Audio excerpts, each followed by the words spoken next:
और चलिए, ये था आज का बजट विशेष। और अब चलते हैं इस शो के दूसरे हिस्से में, जहां आज हम बात करने वाले हैं भारत की एक और ग्रोथ स्टोरी की, जो कि आज दुनिया में ऑटो सेक्टर में अपना दम दिखा रही है।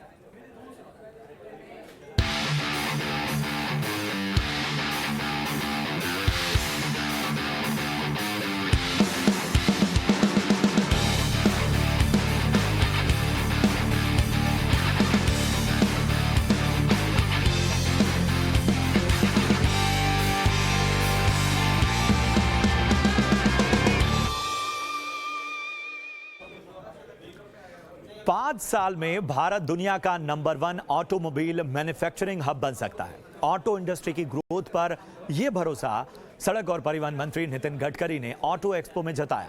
भारत इस मिशन पर तेजी से आगे बढ़ रहा है।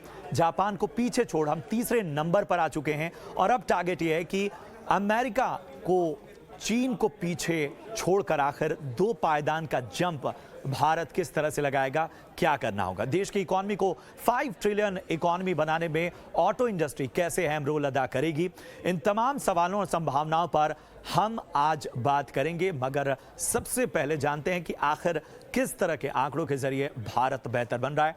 हमारी सहयोगी सृष्टि शर्मा इस पर पूरा ब्यौरा दे रही हैं।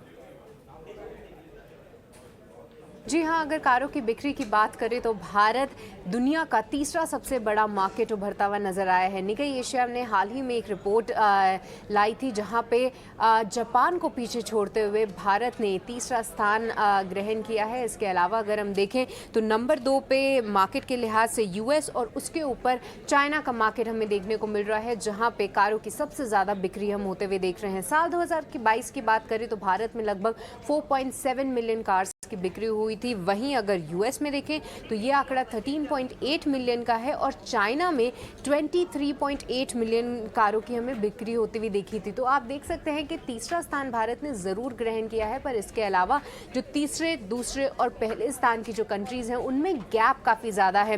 कोविड के बाद हमने देखा कि कारों की बिक्री जो है काफ़ी तेज़ी से ऊपर गई। सेमीकंडक्टर की दिक्कतें भी थी, जिससे वेटिंग पीरियड काफ़ी लंबा होता हुआ नजर आया।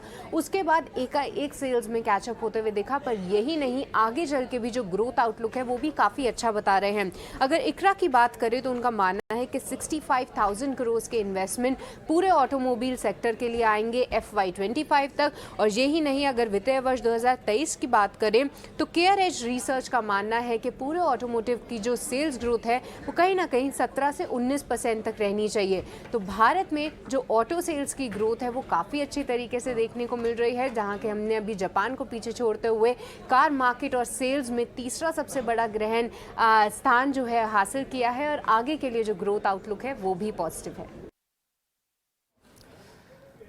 और इस विषय पर चर्चा के लिए हमारे साथ 2 बेहद खास मेहमान जुड़े हुए हैं। क्रांति संभव हैं, editor and lead times drive से।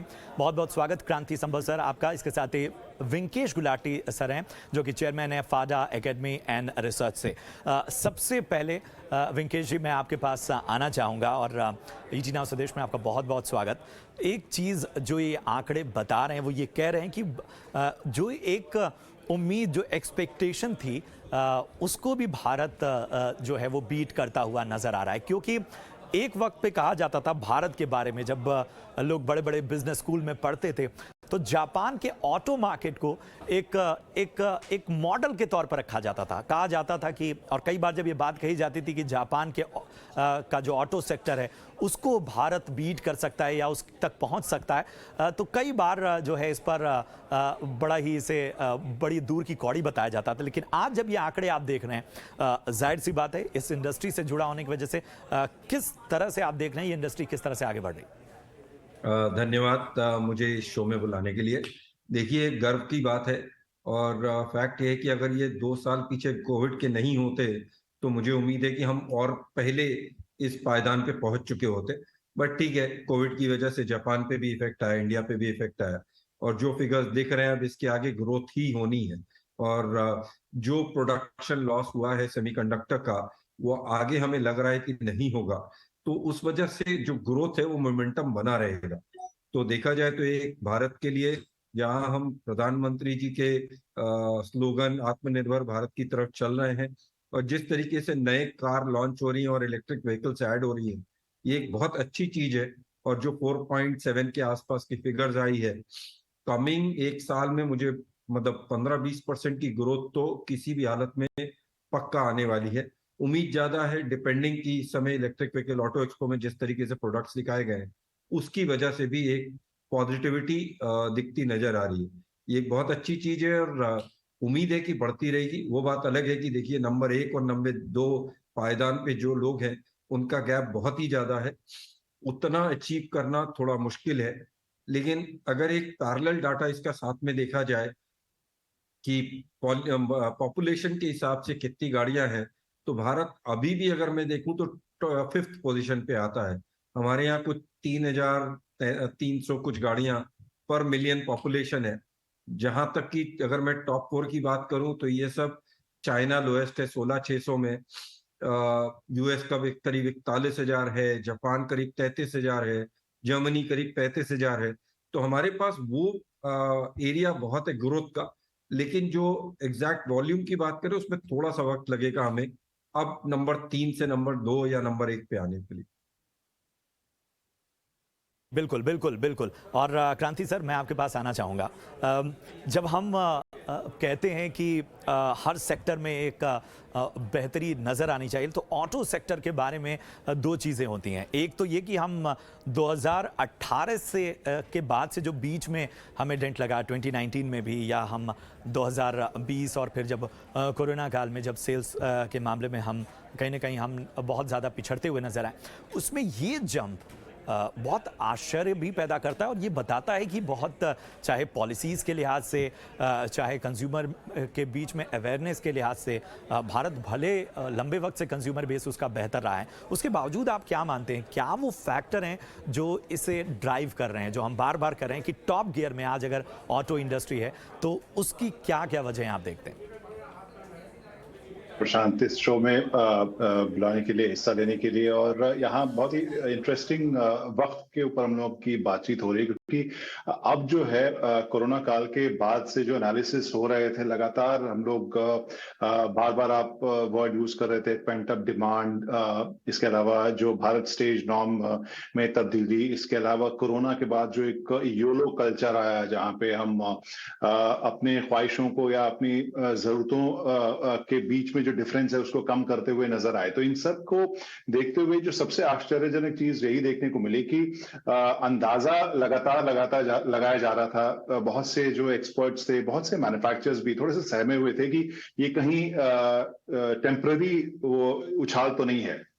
लेकिन इंडियन कस्टमर्स का एक चीज जो पिछले 2 साल में हमने लगातार देखा है वो ये कि वो लगातार एक अपबीट मूड में तो हैं, और वो न सिर्फ अपबीट मूड में है बल्कि वो खर्चने के लिए तैयार है। इंटरनेशनल जो स्टैंडर्ड्स हैं उस हिसाब के जो फीचर्स, सेफ्टी वाली गाड़ियां हैं, उसके लिए वो खर्चने के लिए तैयार है। लेकिन इसमें एक और चीज जो विकेश सर ने बोली थी, उसमें 2 पॉइंट मैं जरूर जोड़ना चाहूंगा। जो उन्होंने पर कैपिटा वाली बात कही थी, एक बहुत बड़ी सच्चाई ये है कि वहां पे हम ये जरूर देख रहे हैं कि इंडिया में अभी भी जो पर 1000 जो कार कहेंगे तो वो अभी भी 30 के आसपास, 30-31 के आसपास है। और चाइना में अगर बात करें तो 250 के आसपास पर 1000 जो जनसंख्या है उस हिसाब से गाड़ियां हैं। तो यहाँ पर स्कोप भी है, कस्टमर्स में भरोसा भी है और वो खरीदने के मूड में भी लग रहे हैं। और जैसा कि हम सबको पता है कि हाल फिलहाल में वो ज्यादा फीचर रिच गाड़ियां खरीदने के मूड में नजर आ रहे हैं, और वही सब नतीजा देखने को। इसमें एक और छोटा सा पॉइंट ये जोड़ूंगा कि इंडियन जो कस्टमर्स हैं उस मामले में मेरे ख्याल से ज्यादा तेज भी हैं अडॉप्शन के।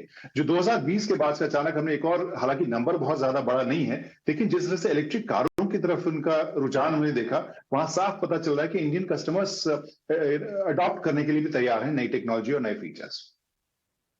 बिल्कुल, बिल्कुल।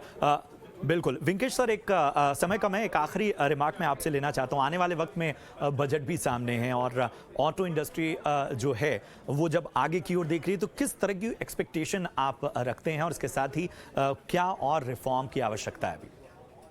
देखिए, ऑटो इंडस्ट्री इस समय एक बूम की तरफ से निकल रही है। बजट देखिए, जीएसटी और बजट अब आजकल अलग अलग हो गए, तो उसकी वजह से बहुत उम्मीद नहीं है। वो बात अलग है कि हम लोग का डिस्कशन एफएडीए की तरफ से जीएसटी रिडक्शन 2 व्हीलर पे और एंट्री लेवल कार पे चल रहा है। अगर उस पे ऐसा कुछ आता है तो वो एक और एडिशनल बूम मिलेगा।